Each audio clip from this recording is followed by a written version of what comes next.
Hello.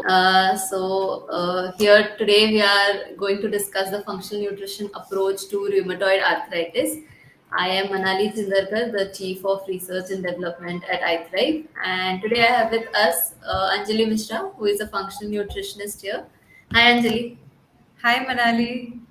Hi. So it's so great to be going live with a nutritionist to take like a clinical experience through because nutritionists always deal with clients, so they know even the psychological perspective. They have seen the practical cases, like not just understanding rheumatoid arthritis theoretically, but how exactly we can apply the interventions, right? So yes, Yeah. Anjali, let's start with understanding what rheumatoid arthritis is. So, would you like to take the audience through it? Yes, definitely. So as you mentioned, that when we are actually a practicing, a practicing professional in this field, then we actually know it's not just that we have studied it through our papers and all of that. Yes, We have actually experienced it, worked with the clients, understood that what the impact of it is, and actually dealt and improved the condition.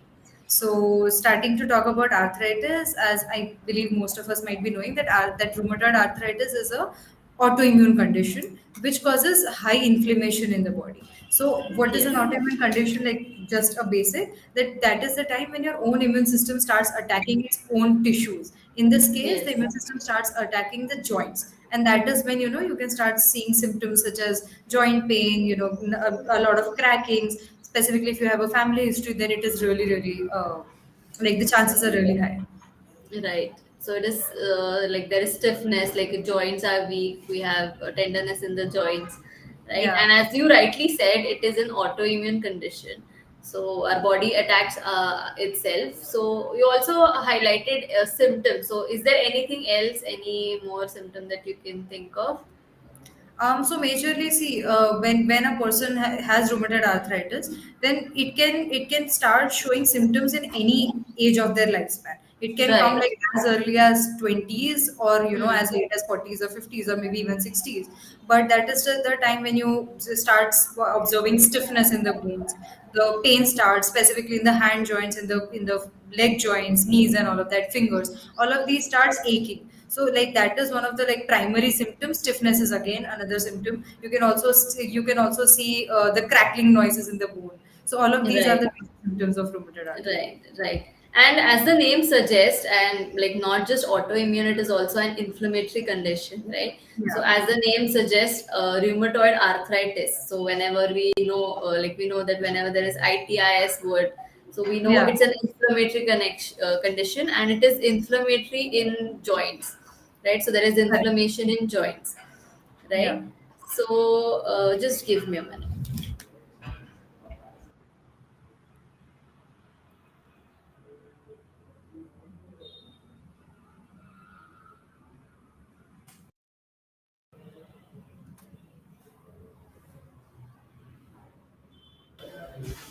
Yes, Anjali. Yeah. Yeah, so there was some technical glitch. We're trying to solve it.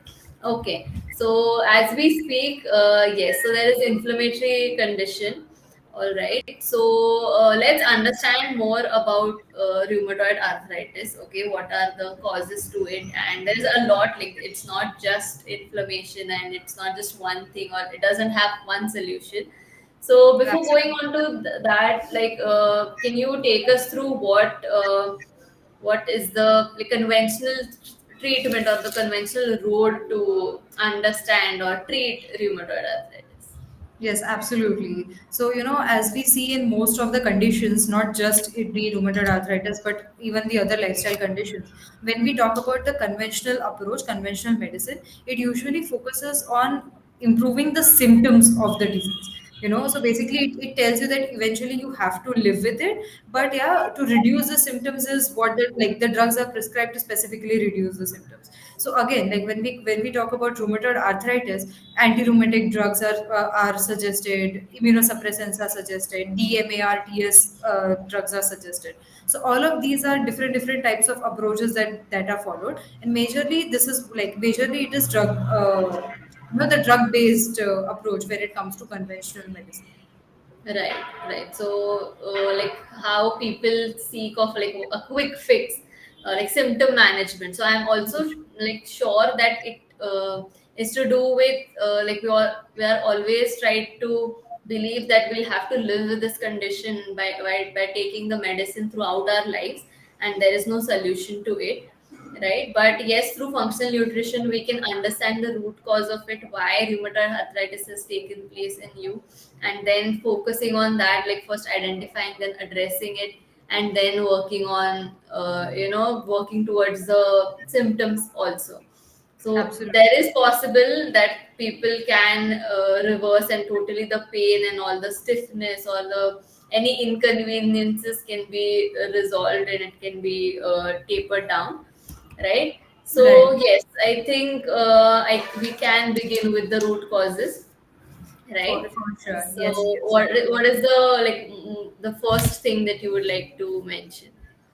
Before we begin, like I'm not very sure about the audience that we might have. So I would also first want to talk about functional nutrition. So when we talk about functional nutrition, the major way where we address the symptoms is like address the conditions is looking and identifying the root causes of it. Now the root causes can be identified from different types. Like it completely depends on the condition that the patient may have. It like in this case, it is an autoimmune condition, right? So we focus on identifying the root causes and then addressing those root causes, which the symptoms and improve the disease condition as well.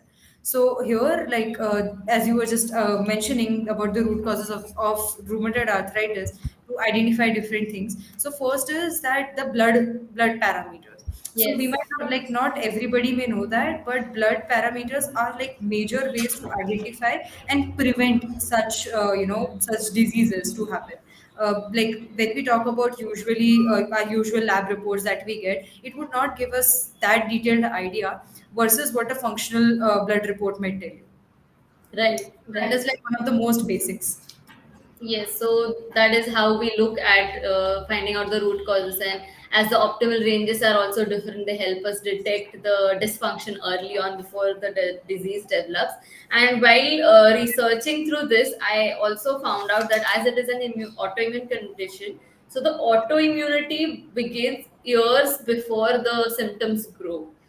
Yeah. Okay, so there is tendency, and we can obviously always look at the infection panel, the inflammation panel, even we can test for the auto antibodies, and that Mhm. could give us an early indicator even before you develop the disease. So, which is so great and so Yeah. ahead of time, right? So, let's take on one root cause that we can think of, and let's try to find out the solution to it like through functional nutrition. So, what would you like to start with, Anjali? I think I would like to start with the most basic and the one of the most important marker, which is the CBC, the complete Right. blood count. Because in Yes. that we get so many different parameters starting from hemoglobin and then the HCV, MCV, all of that is there, and it is one of the best ways to identify whether do you have any particular kind of deficiency, whether Right. there is high inflammation in your body. Like RBCs is one of the good marker to tell you about that. Is one of the important marker to tell you about the Right. inflammation. So Right. I think that is like really, really important. Once you know that you are deficient, then starting to address with the deficiency, it can be through, improving the food absorption that you're eating, improving the food Yes. quality that you're having, Yes. supplementation also when it is required. Right. Absolutely. So, okay, so talking about micronutrient deficiencies, so it is easily evident through blood tests, right? So, what Yeah. are the nutrients that are, if deficient, if the person is deficient, then the pathogenicity of rheumatoid arthritis increases. So, what are the nutrients that we look for? So basically, calcium is one of the most important nutrient when we speak anywhere around the body. So it can also be a condition like osteoporosis, osteoarthritis. In this case, rheumatoid arthritis. Yes. Calcium is one of the major nutrient. So when you Yes. talk bone, you see calcium, and then the second one is that you see is vitamin D. So these are like the two major nutrients that is required for you to have a proper bone functioning, have a proper bone formation. So these are the Yes. two major. Other than that, not to forget magnesium, phosphorus, again, one of the most important nutrients which are required for the formation of bones. To Right. complete the pathways wherein the osteoclasts work their way. So like these important nutrients to focus on.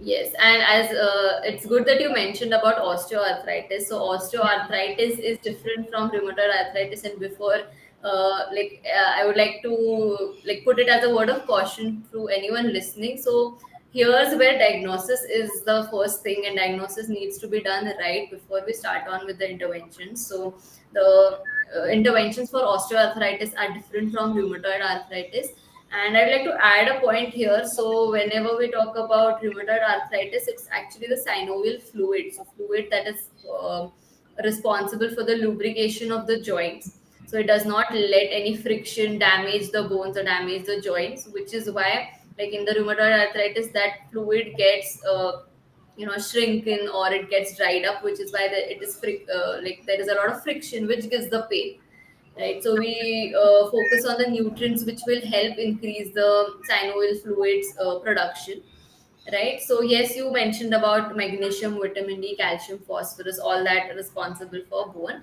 I think even omega 3, as we all know, as it has a lot of anti-inflammatory properties. So yes, that is also one nutrient. And I also came across dietary fiber. So I found this correlation that a diet high in fiber and omega 3, like more omega 3s and more fiber that we have, the less are the chances of inflammation. So both these have anti-inflammatory properties. So all the inflammatory markers will be down that way. Okay, and I Um, think yes, yes, you when you like that. when you mention fiber, are you relating it to reducing the inflammation via gut? Yes, so that's another point. Yes, so gut dysbiosis will come to that. So gut dysbiosis is another path to rheumatoid arthritis, and I Yeah, think because we're touching the micronutrient deficiencies, the micronutrients, that right. takes me to the next root cause of ours, which is inflammation. Sure. So I'd like to learn from you, like what are the inflammatory markers that we look for, and then again, what are the treatment solutions to take down the inflammation? Definitely. So, see, when we talk about inflammation, inflammatory markers, I would first want to address the infection markers and then go on to inflammation. Okay. So, yeah. So, when we talk about the infection markers, the WBCs, neutrophils, lymphocytes, monocytes. So, I believe that monocytes, when we talk about monocytes, that is one of the really good marker for any kind of autoimmune conditions. So once you have the optimal ranges of your blood, blood markers, then you know कि हाँ ठीक है, you are on risk of developing an Right. autoimmune condition. Right. So once you know that, that is when we start coming on the inflammatory markers, seeing ki, matlab, what exactly is actually impacting and how is your body behaving with that change in the body. So, like when we talk about inflammation, then the two major and the most favorite one for me is HSCRP, which is the high sensitive C-reactive protein, and then ESR, which is the erythrocyte sedimentation rate. So, for you to identify whether the inflammation is acute, then HSCR, like there is no better marker than HSCRP. When you want to talk about any chronic inflammation, then ESR is one of the most important markers. So that will help you identify what is the severity of Right. inflammation in your Same body, thing. and Yes. relating it to monocytes is when you are able to understand that this is an autoimmune induced. So that is how Right. we find usually, like even here at iThrive, when we talk about our client cases, this is how we relate the analysis, that this is how we relate the root causes, and then come to a conclusion about what exactly is the problem. Is it just deficiency or is it more than that? Right. Right. So when we say again like inflammatory condition, so it also takes me through like what foods do we avoid or what foods do we increase, like what helps with reducing the inflammation. Okay. Like this is again one of a really good topic that I would like. This is something that we usually discuss during the first week of our program at Yes. IThrive. That is first eliminating most of the inflammatory foods. Why I'm not saying all is because it is very difficult these days. Everything, like most of the foods is highly processed, so it is very difficult to completely bring the inflammatory food intake to zero. But yes, we can definitely reduce it, starting from something like a vegetable oil. So I believe that Yes. here a lot of people might be a little confused as to why vegetable oil. Yeah, so we usually say that refined oil is something that is not good for our health. But other than that, even if it is a vegetable oil, which is a much more a fancier term and fancier way to process it, is wood pressed oils, cold pressed oils. Even after that, the omega 6 content in the vegetable oil is really high. right? Even if we Yes. if we minimize the processing, if we minimize the chemical, chemical usage in the processing, even after that the omega 6 content is very high. And like in this era that we are living in, the general, when we are talking about food consumption, generally the omega 6 consumption is way higher than what is the, like what the ideal ratio should be.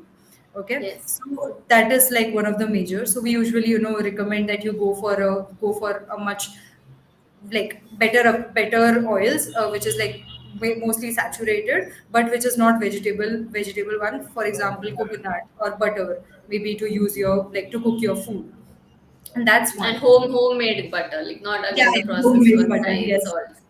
Yes, yes, that was a really important part. Yeah. Other than that, when we talk about gluten and dairy, then these two Hmm. are also really inflammatory. Like not everybody may experience the inflammation, Yes. but like we know, to a like gut perspective, and to a little deeper way, that when we see that the consumption of dairy and gluten is there, that is when we can start seeing our body responding to it. Right. That is when we start seeing inflammation. Hello. Yes. Yes, Yeah, I yeah, think yeah. I I can hear you. I think I lost you, yeah, for a bit. That's okay. yes. Yes, you were saying gluten.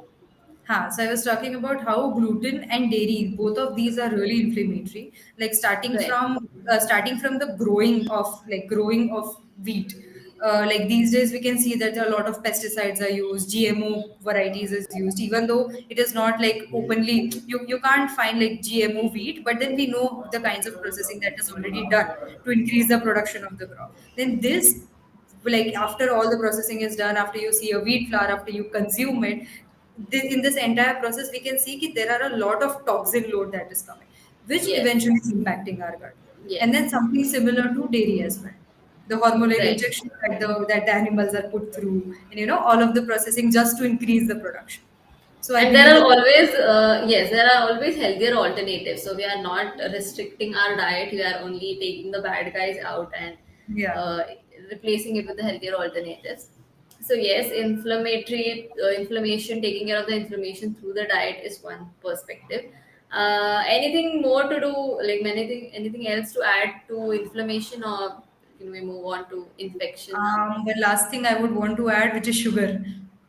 Yes, Sugar, I believe, like, highly inflammatory, something that you will find in every other food. Like every food that is sitting next to you might have sugar if it is a packaged one specifically. So yes, yeah, sugar is like processed, and then it is something that causes a lot of health issues, starting from diabetes. And why diabetes and why all of these, like rheumatoid arthritis and all of that, is because this is something that will trigger inflammation in your body. right, right. And all these inflammatory foods, as you said, not everyone will show like direct Symptoms. symptoms. Everyone will not realize that they have allergy or intolerances. But if you look at the blood work, internally your body is trying to speak, and we need to catch those signals and work towards it. Yes, Absolutely. so that brings me to the next panel, which is infection panel, and I think traces of it are also found in the CBC when we talk, Yes. right? So, like how infection and what are we referring to when we say infection in rheumatoid arthritis? Okay, so I think we just spoke about it a little earlier about infection. So basically, when we talk about our blood work, then WBC is something that we check for the first. So what are Yes, WBC is basically the fighting cells of our body, yes, and the then white blood cells. yes, white blood cells. So in these, like white blood cells are classified in different terms, like different ones. There's like neutrophil, lymphocytes, eosinophils, basophils, etc., etc.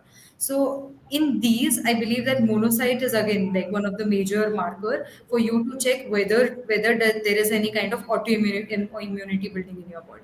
So I Okay, think that is like one of the major ones, and of course WBC is, because WBC is the first thing where you can see okay, ki this is yeah. a little high and elevated, and that's when you go down and then check all of the other cells. Yes. Okay. So when we talk about infection, so there are many microorganisms or foreign particles, antigens that are attacking our body, right? Yeah. May it be bacteria, may it be virus, any parasites, pathogens. So I'd like to understand if you would come across any microbes which attack or which are commonly found in the pathogenicity of rheumatoid arthritis. Yes, absolutely. So, I was just reading about this the earlier day, and that is when, I got a little excited when you started speaking about fiber and then coming to gut. Yes, So, yeah. yes, there are, so like while I was reading, I could see that there are like two major pathogens, two major microbes that is found in the people who have rheumatoid arthritis. Like first being Prevotella copri. So that Yeah. is so that like Prevotella is a genus which has different microbes. But then the copri one is the one that is like the bad guy, as we have Bad just seen. guy. Yeah. Yes. So this is like very much prevalent in people who have rheumatoid arthritis, and this is shown ki if the quantity is increased in the gut, then this may be a early sign for you to know ki you have rheumatoid arthritis, like you may develop a rheumatoid arthritis condition, and you can address it early. Right. Other than Right. that, Pseudomonas gingivalis is another one. But yeah, both of these are like mostly prevalent in people who have rheumatoid arthritis. All right. Okay. And I think we also looked at advanced tests. So we'll come to that part also, and which is where they help us identify. Now we're talking about the microorganisms. We understand the microorganisms, but how to detect that, right? So that is through the advanced test, and it is Correct. easily. I would not say it is easily available, but once Mhm. done, the results are quite easily available when we if we need to spot and we need to identify, yes, I have this microbial infection Right. and this is the intervention that I need to carry on, right? Mhm. So yes, and even I read about Privatola, as you said, the other genus, it's quite beneficial for the gut. It is actually comes under the Bacteroidetes phyla, which is like the normal gut bacteria, which is as we call them, good guys. So these are the commensal normal gut flora, which we already have, all of us have. But there, when their quantity increases, and especially the bad guy that you mentioned, Privatoli copri, right? So it is the one that is like directly proportional in rheumatoid arthritis patients. We found that this quantity of this microorganisms was high. Hi. Yes, so that brings me to another thing, which like we say infections, but we don't understand, like even for autoimmunity, like autoimmunity is also at times introduced because of hidden infections. So we don't realize that, but at times, like if I am exposed to some infection, then I get cured of it, and then I think my body is free from that infection.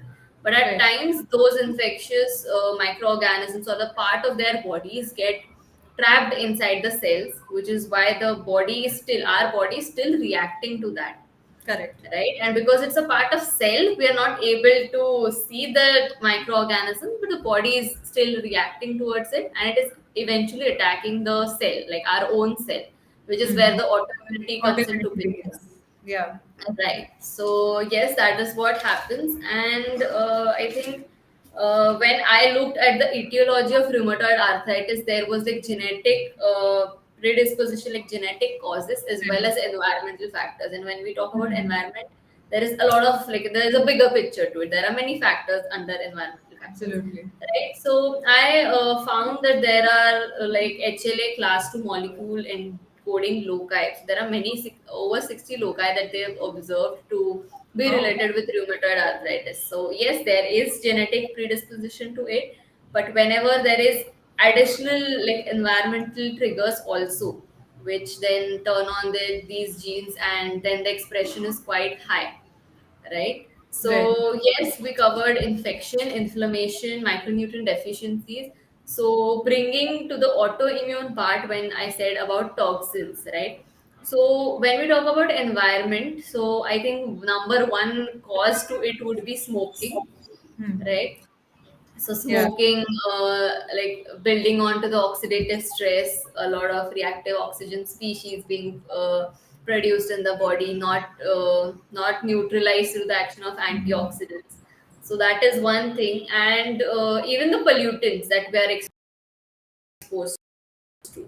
Can't forget. Exposure to pollutants, yes, I think that is the one part which is hard to mitigate, right? Yeah.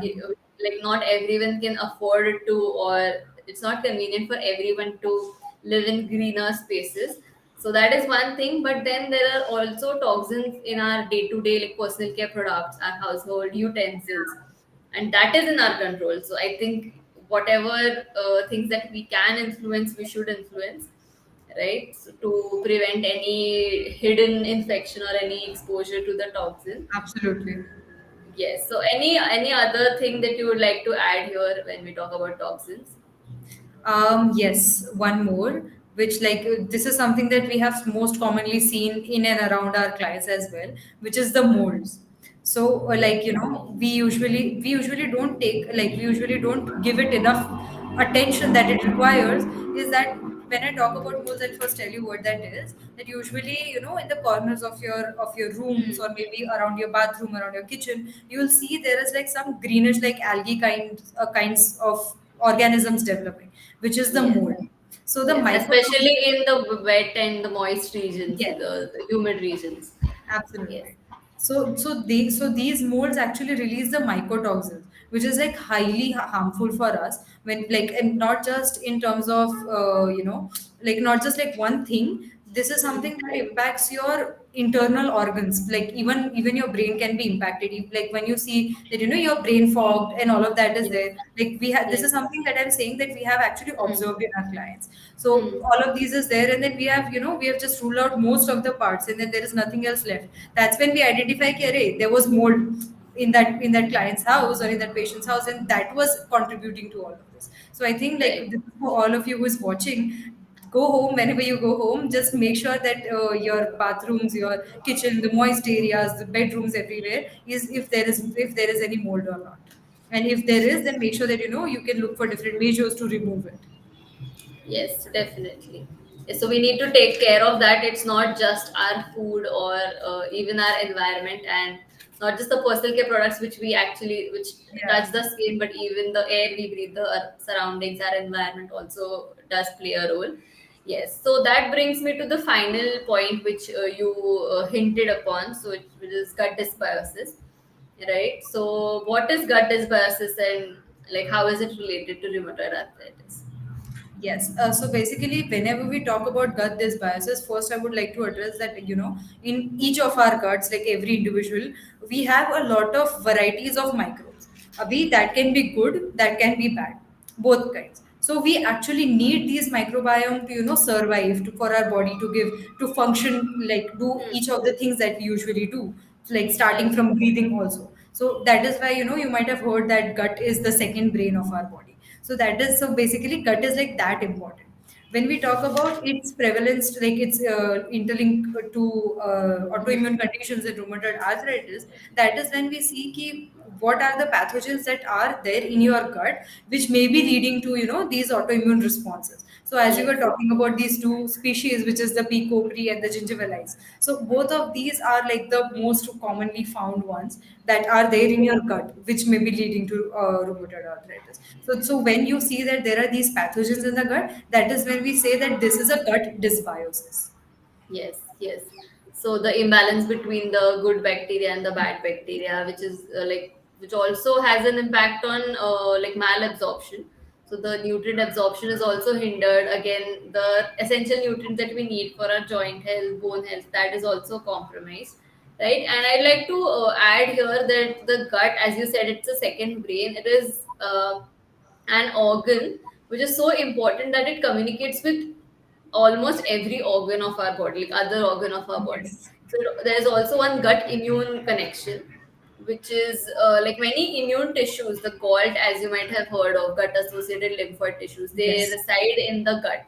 So the immune cells which are responsible to take care of the immune function, so most of them are there in the gut. And if your gut health is good, then the immune response would be good.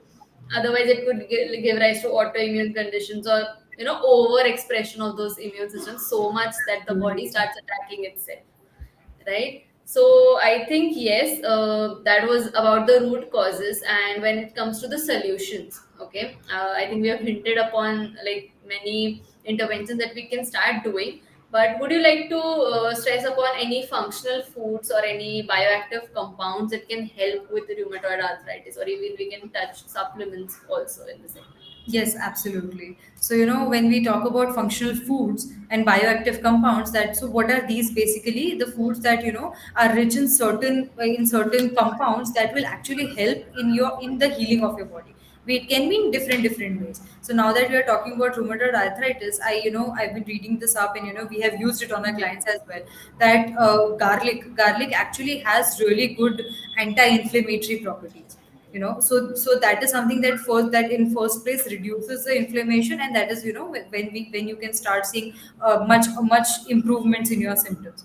And again, curcumin is another one, which is like most commonly found in most of our homes, which is turmeric. So curcumin is a compound which is found in turmeric. So again, that Yes. also has like highly anti-infection properties is also there. So if your rheumatoid arthritis can be infection based, then this is something that will help. Yes. But although yeah, but although when I talk about turmeric, then like these days, as you can see, that turmeric is so most of the foods are highly processed, and then it may not be as rich in nutrients. That is when sometimes we have to rely on the supplements.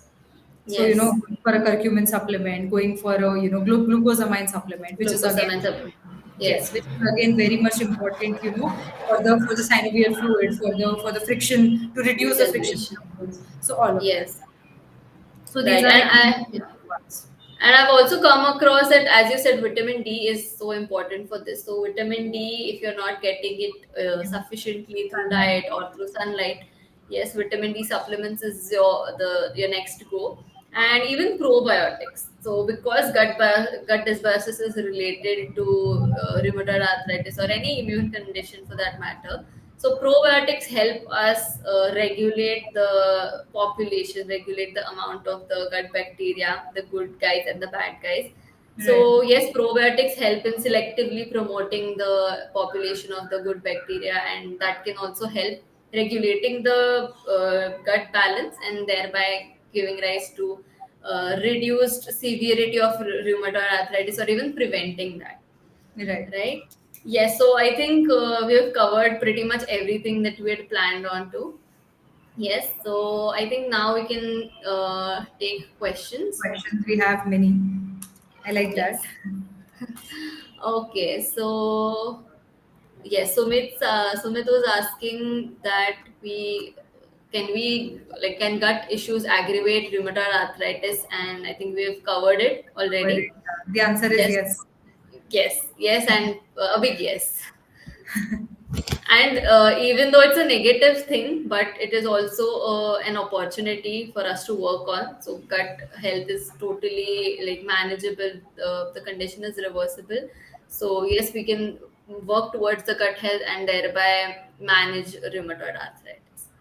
Okay, so Ajay is asking, high uric acid and pain starting in big toe, is it symptom of rheumatoid arthritis? I would like to answer this. So Yeah. basically, high uric acid can be a result of a lot of different things. Oxidative stress is Yes. one of the major. A diet which is high in purine is again a major reason why the uric acid is high. And the pain in the big toe can be a reason behind. I mean, elevated uric acid can be a reason behind that. We cannot just conclude it just with this one thing. So, but if you see that in the family, if anybody has had a history of rheumatoid arthritis, then that would be a good reason for you to go and check your RA factor. So there is this blood test Yes. named RA factor. So that is one of the important markers of rheumatoid arthritis. So like it will directly tell you whether I do you have RA or not. So I think that you can go and test that just to confirm in case that you are Yes, yes, doubtful. and I think this brings me like high uric acid and pain big toe. I think it is a bit indicative of gouty arthritis. So it is Yes. another type of arthritis which is also called gout. So like Anjali said, we need to diagnose it well first, then we move on to the intervention part. So yes, there are blood markers, and you can just rule out if it is rheumatoid arthritis or it is gouty arthritis, and then accordingly you can go ahead, and even we can help you with diagnosing this and then planning your diet for this. Okay, Chandra is asking, what are the early symptoms of rheumatoid arthritis? Yes. Would you like to address that? Okay, so early symptoms can be anything, weakness or pain in your joints, especially your small joints when we talk about fingers. Uh, People who have rheumatoid arthritis, they have a pattern. So either they observe it in early mornings or during the evening time. So early symptoms can be looking up for the pain, Okay, but again, pain in your fingers can be due to a lot of other reasons as well. There can be general weakness in your muscles. I think Anjali can talk about the movement part here. Okay, Yeah. or it could be yes, Anjali, you cover the movement part and then I'll take it ahead. Okay. So basically, if you see that there are like you see these symptoms, and then this, if this is not rheumatoid arthritis, and even if it is, then movement is something that will really help you in working on these conditions. So basically, anytime, like most of the times, what we can see is that if there is lack of movement, which is specifically happened after the globalization that has happened, nobody is moving. Like we are all just seated most of the times. So once you start movement, this is a way for your fingers and for your body to actually work, because our joints are actually made to move. Our body is made to move. So starting, like once you start with some physical activity wherein your hand muscles, your leg muscles, all of the joints, like even the finger joints, all of these are used. That is like a really good way to work on the management of the pain. Although if it is rheumatoid arthritis, then addressing some like going for a much deeper diagnosis would really help. Yes, yes, and it could be like if we are talking about pain in the fingers, it can be also due to like general lack of strength. Okay, so if your arm strength is less because of not exercising enough, if it can be like starting from your shoulders throughout your arms, but because your fingers are at the periphery, the pain lands up there. So try adding exercise to your routine. Try building your arm strength, and then observe the symptoms go off. And I think at times it is also due to micronutrient deficiencies. So like over months, if you do take care of your nutrient levels, if you improve your diet, modify it a bit, and even take supplements, after let's say 3 or 4 months, you can then observe the difference. And if it's ruled out, then it wasn't a RE for you. So I think Pranita's question will answer, like it will help Chandra. So which tests are important for rheumatoid arthritis? I think we've covered this, but you can just summarize it again. Yeah. So when we talk about letting like the early markers of rheumatoid arthritis, then going for a CBC test and the infection and the inflammation parameter, like all of these three will really let us know if there is any kind of autoimmunity developing in the body. And on the basis of that, you'll be able to understand if it is rheumatoid arthritis. And also to confirm, RA factor is another test which is like a clear marker of rheumatoid arthritis. So if you see that that is positive or more than the range, then yeah, then that is an indicative of rheumatoid arthritis. Yes. All right. Okay. Yash is asking how GMO adding toxicity. Actually, its main motive is to decrease the toxicity by using less amount of pesticides. Would you like to take this up? Yeah. So, like, I understand your point that the GMO is basically to reduce the pesticides, but when you genetically modify any organism, be it plant or anything, so that is when you actually deprive it of the original properties. For example, like here we were talking about wheat. So the original properties of wheat is actually lost when it is genetically modified. The nutrients are not as it was required, and the like wheat was one of the crop which is like very important, like which was like very commonly used for human consumption, and it would not cause any problem in the past. But now it, like once you start eliminating wheat, that is when you start seeing better like improvement in your body. So that is how you know that GMO is actually impacting our body in negative way. Right. And I think one indirect cause to this would be because if you're saying GMO is increasing the production of that crop, then more and more people are dependent on this like desirable product, which is now wheat. So we see that the pattern, if we compare it with our ancestors, we weren't like wheat dominant country earlier. We used to have millets, True. right? Or I'm not saying like go for millets, or I'm saying that there shouldn't be one grain which we are like Totally giving depend. heavy burden on. Yeah, so wheat shouldn't be the first one thing or the only thing that you're having. So if you distribute it well, I think then your body is not like burdened with just one grain. Because I've also came across a study in which Asian countries, especially India, there was high level of esophageal cancer or gut related cancer because of wheat dominance. So there are many things to it, not just intolerances or sensitivities which we can detect early on. It can have like long lasting effects. So yes, I think that could be one indirect connection to it. Then yes, Sana asks, I have seen some kids suffering from RA too. What can be done in their case? Okay. So basically, as we say that this is an autoimmune condition. So as like in the beginning, we mentioned that it can start showing its symptoms at any point of your time, like any point of your life. So in these kids, like it might have started early on, which can be genetically induced or in any way. So in such cases, also movement is something that will really help. And like since these are kids, like it is their growing age, then focus, like major focus on the nutrients is really important, because this is the time where they will develop their skeletal system. This is the time where they are developing organs. If they are properly given nutrients, then that is it, then this may not be a huge problem in the future also for them. Right, right. And as we're saying, the toxin load overall is increasing. Now, imagine it from a kid's perspective, or they are being exposed to this level of toxin so early at their age. So, Right. yes, I think that can be another factor giving rise to RA. And what can be done is again the test, the diagnosis remains the same for them, although the optimal ranges would then differ. But yes, the line of treatment can be quite similar, and we can modify it according to the client if it is a kid. Okay, so I think yes, we've covered all the questions. So thank you, Anjali, for being in this live, and we got an opportunity to understand rheumatoid arthritis better, and we found some interesting and new solutions to it. I hope the audience has also enjoyed it. Okay, so thank you so much, all. Having me over. Even I learned a few more things from you today. So it is really lovely, coming here, talking to you, and with the audience as well. So thank you so Yes, much. yes. Thank you, Anjali. Thank you, everyone. Okay, bye bye. Yes, bye. I'll end this live. Bye.